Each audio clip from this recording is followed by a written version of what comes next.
Okay, people. War Room 1. This has always been War Room 1. Ever since Uncle John, War Room 1. I never really used this area. I do when I'm in War Room 1. So anyway, it is December 14th, 2019. And I started to type out the petition for the federal government. Oh, I had to get, hold on a minute. I had to make it official. I can't really work in this room, people, unless I have these. Alright?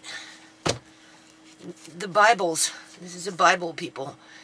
It's like a Bible. If you look, it looks like a Bible, and it reads like a Bible, and it's written like a Bible. Right? And you know what they say about Bibles, you gotta kind of read them over and over and over again, right? So anyway, that is for the one section that I'm citing in this federal petition that I'm typing out right now. Right? And then I'll get into the provincial one. But before I do that,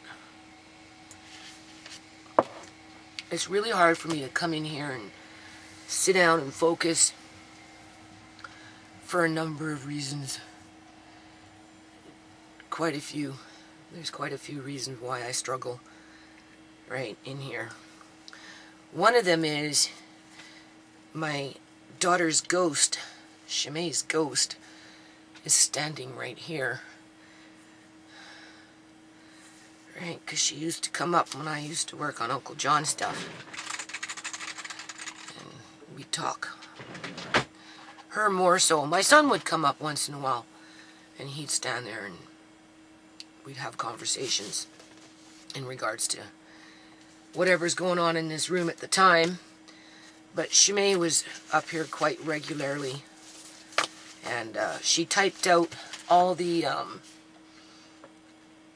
document lists. 4 books full, people. 3 or 4. Right? There's a blue, there's a white book, a black book, and I don't know. Anyway, so I went to the Christmas Bureau. I'm going to name this title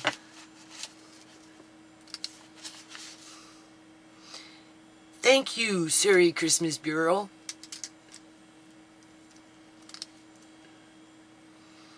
My Lawyer Wish List. That's the title of this video. So first we'll talk about the Christmas Bureau. So I went to the Christmas Bureau, and my feelings around that, obviously Shimei should have went, not me. Right? Obviously Ciera should have went, not me. But it really hurt with Shimei. When Shimei, like this year when I went, you know, I was sitting with my number waiting to be called, and they treated me really well there. And but I kind of broke out in a little bit of tears as I was sitting there, because, you know, Shimei should have had that experience, people, not me. Not me, because what's happening at the Christmas Bureau, and this is what I noticed, and this explains in a nutshell the disparity that's going on in the province of British Columbia, Canada. The economical disparity, people. Because a large majority, the majority, not the minority, but the majority, the large majority of recipients to the Christmas Bureau, at least this year, right, were Muslims. They were Muslims, people, right? They were women with their, you know, burqas or whatever they wear, right? You know, their outfits, and, you know, they're speaking Arabic, right? I did manage to connect with a couple of people as I sat, and, you know, and I say, well, where are you from, right? And Syria, right? Because we had at one point 10,000 Syrians come into the province and were relocated specifically in Surrey. Now, mind you, when these Syrians came over from their war-torn country, War Room 1, right? There was already a housing crisis booming in the province. It wasn't just in Surrey, people. It was in the province brewing a housing crisis. So when 10,000 Syrians came in within the space of a month or two, like that fast, it took up what little extra surplus, if there was any, which there wasn't. But, you know, you had a little more selection that was affordable in terms of apartments and, you know, basement suites, or even whole houses for that matter, than what you have today. Today you have zero. You're going into the negative now. You know, when you have a number line and this way just is a positive, it just keeps going, and then from the 0 point on, from this point, everything's a negative. Well, we're in the negative when it comes to the housing market right now. Okay? Now, was it 10,000 Syrians that did that? No, because it was already brewing, people. Having them among other people from other countries coming in for different reasons, but in this specific case, it was 10,000 refugees that were fleeing their country, and they needed to be relocated immediately, and Canada was willing to take them, and the city of Surrey was willing to house them, even though the city of Surrey knew that it was already facing a housing crisis, which was irresponsible on the city's part, but, right? So now, fast forward a year or 2 or 3 or whenever this all transpired, when you go to the Christmas Bureau, what you're going to see is a good 60% or more of ethnic minorities that come from different countries, with one of those countries mainly being Muslim in terms of Syria, with these refugees that came in 10,000 in one pop. Now they're going for Christmas. And I'm sitting here, you know, and all I'm feeling is Shimei should be here, not me. You know, I've raised my kids, people, right? You know, and this is her right. It was her right to be there, right? Not me. But I'm looking around me and I'm watching and I'm like, well, gee, Judy, you can't really pick on these Muslims now, can you? In my head, I'm thinking, you know how I like to think, right? Because, you know, you get up on YouTube and you go on about these crooked fucking doctors that come from Syria.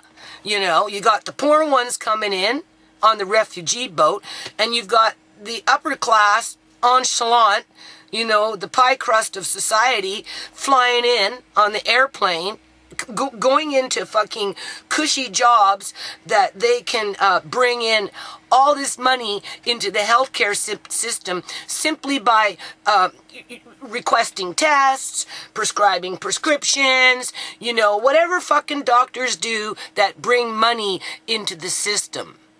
Okay? It's not, oh, you know, that letter, the last letter I wrote, right, I read, with the Fraser Health answering me back saying that doctors are paid on contract. Yes, that is true. You go to a doctor's clinic and the doctor is only allowed to see 50 patients. Anything after 50 patients, he doesn't get paid for. He'd get fired. So there, yes, they do cap it. But the system itself as a whole budget, when it goes to a provincial budget, right, the more that they can show a need, well, we need this and we need that and we need, because if you look at the numbers of tests being prescribed, it shows that we're in the negative, and therefore we need more provincial money to put into the healthcare system so that we can meet the demand. Okay? A lot of this demand is falsified in order to keep the money going into the system. And by doing that, and by showing that they're overworked, then the union itself, people, the union, CUPE, right, itself, can lobby the government and say, we want increase in wages, you know, we want benefits, we want blah, blah, blah, our contract is up. And then if the government doesn't bend to the wills and the whims of the union, the public union sector strikes, everything shuts down, kids can't go to school, you know, bus drivers stop driving buses, whatever, like doctors walking off the job, like, you know, so it's a very vicious cycle. But at the same time, you know, so you've got the elite exploiting that situation as they're using the poor people, regardless of whether they come from Syria or not, because the Christmas Bureau clearly shows that these people are like me. They're poor. They're probably living in bug-infested apartments, right? Because there's only so much available housing in the city of Surrey, right? They're, you know, paying high rent, not because what they're paying for is reasonable in terms of, you know, that's fair market value, because it is not, right? You can't increase the rent by 100 to 150% from what it was within a 4-year period, right? For the same product, people, in terms of bed bugs, cockroaches, mice, high level of violence because of the poverty level within the community itself, right? As in combination with addictions, whether it's alcohol, prescription drugs, street drugs, and mental health issues, with no social services in terms of people going into the courtyard and doing activities with the children, like little mini after school programs or whatever it may be, right? Regularly. You have to kind of do it regularly so that the community can connect with it and they can grow together. It's not like that out here, people. These people, they come, they go into these apartment buildings, and it's fend for themselves. It's fend for themselves, and you know, it's rough. It's rough because I've been there. I've done it with them as they come in. Only the people I participated more with were Africans that came in from Tanzania and places like that, Darfur, where, you know, there's hundreds of thousands sitting in a refugee camp under the sun, baking, waiting for a ticket out, okay? The Syrians were different. I don't know what made them so special. I don't know why we can't go to Darfur or someplace like that and just pick up 10,000 Africans sitting in those tents, baking under the sun, waiting for a jug of milk once a week just so they can feed their family and a little bit of rice. Why doesn't Canada just go in there and scoop 10,000 up? Why do they have to wait for the Syrians, the Muslims, right, to do it? Got to ask yourself that one. Where was the political will to invite those poor refugees that aren't any more different than the Africans sitting under the fucking baking sun right now? Because the food bank isn't full of Africans. Yeah, there's African people in there, but it's not the majority. The majority were Muslims people. Poor Muslim people who happen to speak Arabic, right, and practice their religion within their Arabic culture and spoke Arabic and came from places like Syria, right? So I'm like, okay, well, the next time you bring up an immigrant, right, you know, right, you need to, you know, draw attention to that because, you know, and I'm thinking, right, I'm like, okay, how is it that they can come to my country? Don't forget, the elite are exploiting us. That would include their gene pool down here. People prey on themselves. They'll prey on their own kind. That's what they do. There's white supremacy, and then there's white trash. Okay? It's like that with every culture. Every culture. It was just easier to place it with white supremacy and white trash. Okay?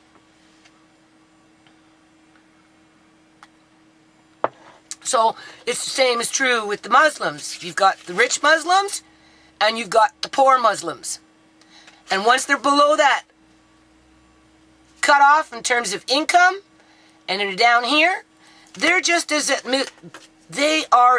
as much at risk to having what happened to Shimei in terms of a woman gets murdered, the cops failed to do their job, the first responders and the healthcare system take advantage of their situation in terms of they have all the money, they have all the facilities and the resources to take out organs and move them around town, right? They have all the underground network as to what goes on under the table, in between suitcases and shit. Money, right? And because the reason I'm saying this is because the woman, the young lady, right? I mean, she could have been my daughter. I wanted to kind of put that in my title. She could have been my daughter. She could have been my daughter, people. She kind of looked like my daughter a little bit, right? In terms of Shimei, right? And she was full of energy, you know? And she was so helpful and just, she could have been my daughter, people. Okay? This is the young woman that was helping me go through the toy section, right? And as I was picking up toys for the kids, right?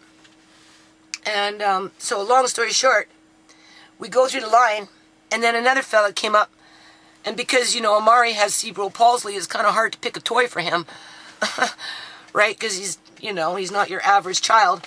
So anyway, he asked me what I think Amari would like, and I'm like, you know, does it make music, right? Something, right? It has to move, hear something. Not necessarily something he can push for himself, but so anyway, get to the end, and we get to this box. I'm not going to drag this out, right? It's just people, I guess, donated stuff, right? And it's like old clothes and shoes, and, you know, there was a little table of just miscellaneous items, and then there was this little box of junk jewelry. So I ended up choosing 3 things from that little box, and I put this one on. Do you see? Right here. Because I told her what happened to Shimei. Right? I told her what I'm doing. I told her, people. Do you know how hard it is for me to tell people that I completely don't know from Adam? Well, my daughter was murdered, and yeah, you know, this is basically what happened, blah, blah, and then this is what happened, blah, blah, and now this is what is going to happen, blah, blah, in terms of I'm going to file a lawsuit just to bring attention to this so that, 1, Shimei can get some justice here, but 2, it puts the brakes in it, people, for other people to continue to be exploiting, right? Underneath that income gap for the purpose to harvest organs and launder money. And being that this province has been laundering money for years and years and years through fentanyl sales and the housing market, it would not be unreasonable to factor in illegal organ harvesting, especially when you can prove it. Right? Because this girl could have been my daughter. She should have been my daughter. I wish she was my daughter. And she was clearly from a different ethnic group, as to what group I don't know, right? Because, you know, Shimei was mixed, right? She had African American in her and me, right? So this girl, you know, she could have been a Punjabi. She could have been Asian. She could have been Native. She could have been anybody, people, right? Beautiful young lady that was full of energy, full of life, has her whole life ahead of her, should have been my daughter, right? So anyway, I put this on, right? And I'll end it on this one. I put this on. They end up giving Andre. They're all sleeping, but just in case. They were so nice. The man was so nice, like a Santa Claus. You know, he goes to the back and he ends up coming up with this beautiful bike with a lock on it and a helmet for Andre. Andre's going to be so happy when he sees it, right?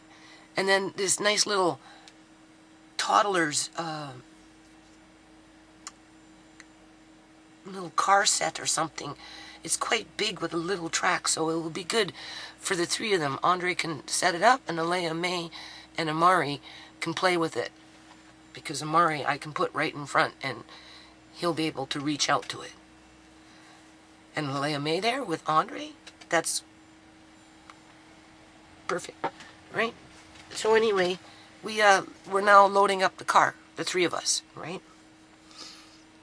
And I have this on my wrist. And as we're doing what we're doing, this falls off, but I don't feel it fall off, people. I didn't notice it.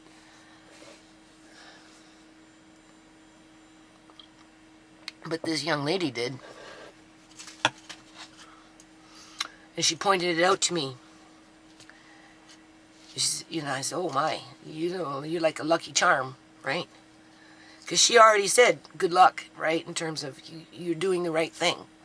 You're saving lives. That's what she told me, people. She told me that I'm saving lives by doing this. She didn't question what I was saying. She just said, keep doing it and good luck with it because you are saving lives.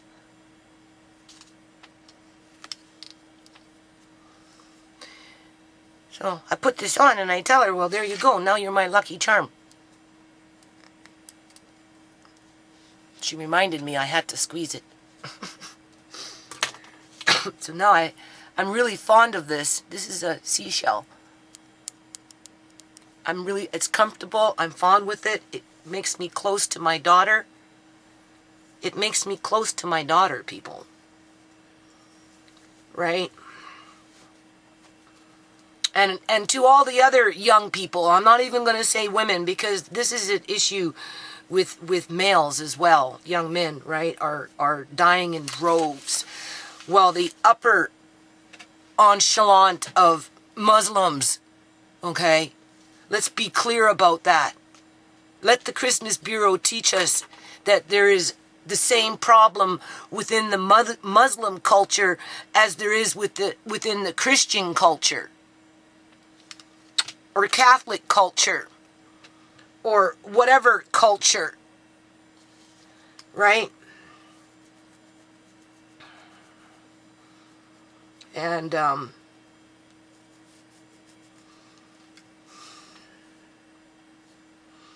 of lost my train of thought there, because I get so emotional with it, right? But I'm thinking, I'll end it now. These Muslims are there. Obviously, they were traumatized when they came. They're probably, trust me, people, they're probably still, many of them are traumatized. Because through my activities at Gateway Place, dealing with the influx of refugees that were coming in from different parts of Africa and Lebanon and places like that, because it wasn't all Africans, there was people from Lebanon and whatnot, right? I learned a lot, and I know that it's very hard to ease into a different society, right? So when you look at it from a Christmas Bureau perspective, in terms of, I guess you can say, I wouldn't necessarily say promoting Christianity outside of maybe goodwill, right? In terms of love your neighbor. Isn't that what Christianity is supposed to be about? Love your neighbor, right? The Christmas Bureau does very good at that. And the people that use those services, whether they're Christians, Muslims, Buddhists, whoever, right? Sikhs, doesn't matter, right? I think the Christmas Bureau is very good at bridging that gap, because at the end of the day, as the people were leaving, and I was looking at their faces as they were leaving, even though they couldn't speak English or whatever it may be, right? There was a sense of humanity about everything. That's the only way I can put it. There was a sense of humanity through the whole system itself, right? So that's a good thing. That's where Canada works, people. That's where Canada works.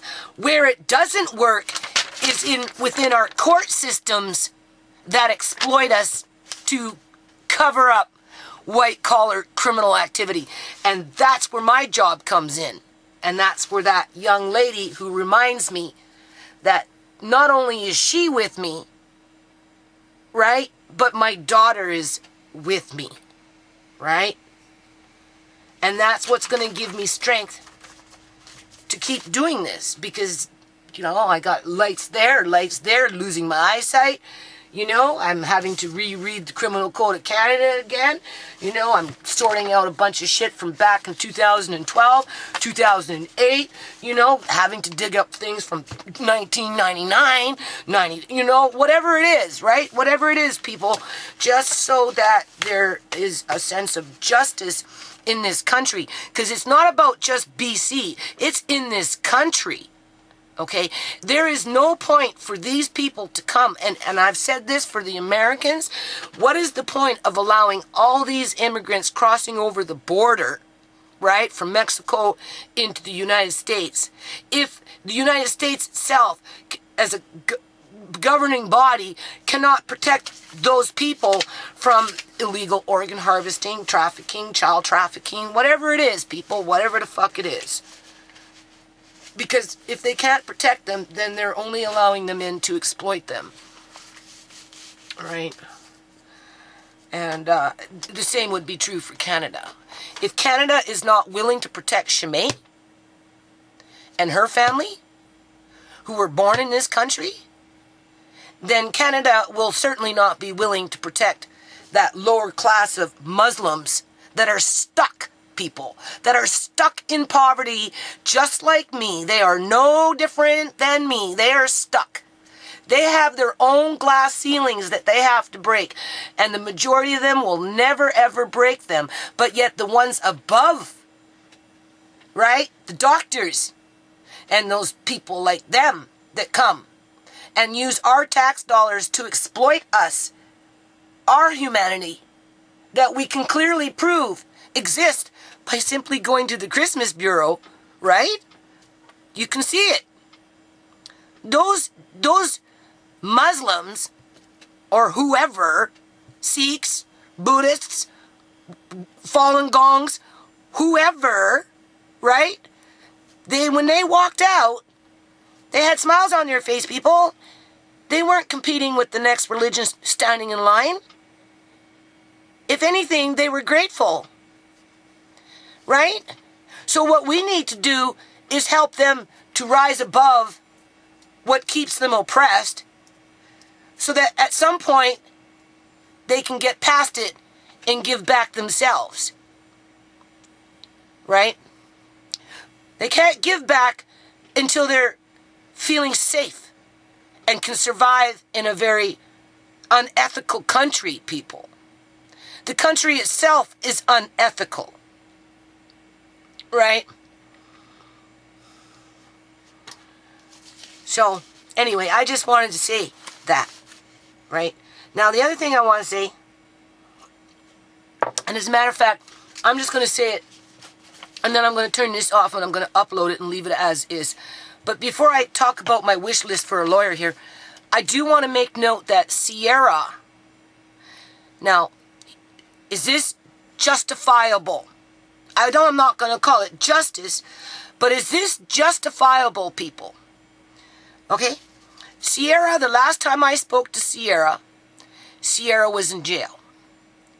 We sent Ciera out $40, $50, whatever it was. Tisha put it in the mail for me. I think it was $50. And she would have gotten it by now. Because she asked for it. Because she said she was going to be in jail for another month. Now, we all know that Ciera has been suffering from mental health issues and health issues for a very long time. That's documented, people. Okay? But for some mysterious reason, Ciera has disappeared. Literally. And then, because she's not phoning, and she's not showing up at the house, apparently she told Tisha she was going to be released on December 11th, but today is the 14th, and we still haven't heard from her. Okay? And the first thing that she would want would be money from me. Trust me, people. She'd be phoning me, asking me for money before she even showed up at the door. Okay? Or she'd show up that day. Okay? I've been through it many times with her already. Alright? So anyway, 2 days ago, we phoned to try and leave a message to find, well, no, we phoned to see if she was in jail. To the jail, right? they forwarded us to some main directory who sat up there and said that it's private information, that they can't give out that information as to if Ciera is in jail under the Privacy Act. And I said, well, how is it that in the United States you can call up and find out? Oh, that's a different country. That's all she said. Okay? So, the best that she could do was take a message to have her call me. And that she'd get that message within 24 hours. Ciera has not called. Okay? And I specifically said, well, what if they, one, maybe put her in the hospital because of her physical health issues, or maybe she had a mental breakdown and she's been institutionalized, and I want to know what institution she's been put in, like a mental institution. They won't give me the information, people. They won't give me the information. So, what I'm saying is, right now, at this moment in time, Ciera could be either in a mental institution, strapped to a table, having drugs injected into her every 4 hours, and there's nothing, absolutely nothing, to stop these people from doing that. And they can do it for as long as they fucking want. Because as far as I'm concerned, my daughter has completely disappeared into a healthcare system that is corrupt. Or she could be in a regular hospital, had major surgery, and is on life support, ready to have her organs taken out as soon as the doctor decides it's time to shut off the fucking lights. And they don't have to tell me, people, because she's under the custody of the provincial government, and that becomes private information. Tell me, how does that work? Or they released her and she took a bus, they dropped her off with whatever she had somewhere and left her there. And maybe she found a fucking hole and crawled into it and died, and nobody's just found her body yet. Right? Think about that one, people.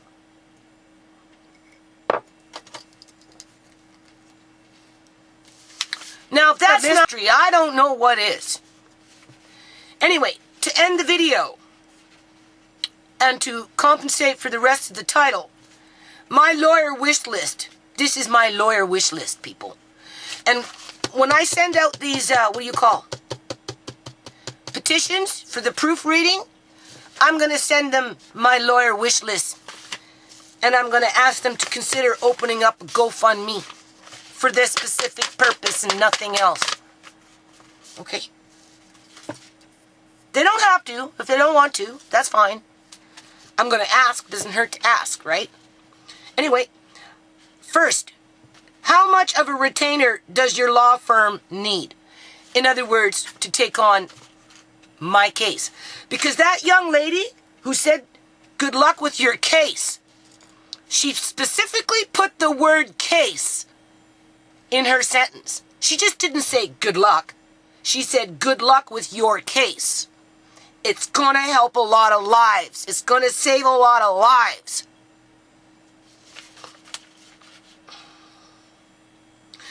And then settle the matter of Mr. Duncan Fraser Health and CIBC Bank.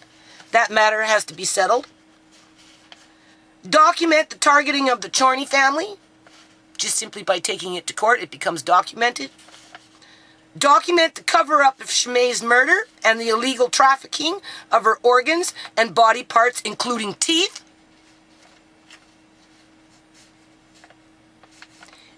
If I was in the United States of America, there would be lawyers jumping on this. But then everybody would be accusing them of the lawyer just clout chasing. That lawyer, he's clout chasing. No. Those lawyers know how systemic the problem is. That's why they jump on it. Because they're fucking tired of it. They're tired of seeing their people being targeted like my family's being targeted. They have a long history of targeting. So they're not afraid to stick their neck out, okay? And stand for justice and fight for fucking justice. That's why they became lawyers. So it has nothing to do with clout chasing. It's all about bravery and being warriors. Document criminal activity that falls under the Criminal Code of Canada. Document provincial law, statutes and legislation that were misrepresented through the public union sector employees, through public union sector, read this again, document provincial laws, statutes and legislations that were misrepresented through public union sector employee misconduct. And the only reason I wrote it that way is because that's the way a lawyer would write it. Those are the words that a lawyer would like. Misconduct. Misconduct can mean many things, people. So that's a part of my lawyer wish list. That's it in a nutshell. If a fundraiser materializes, that's what it's for. Okay? So we're going to see what happens. So I've started to type out my petition to the federal government of Canada.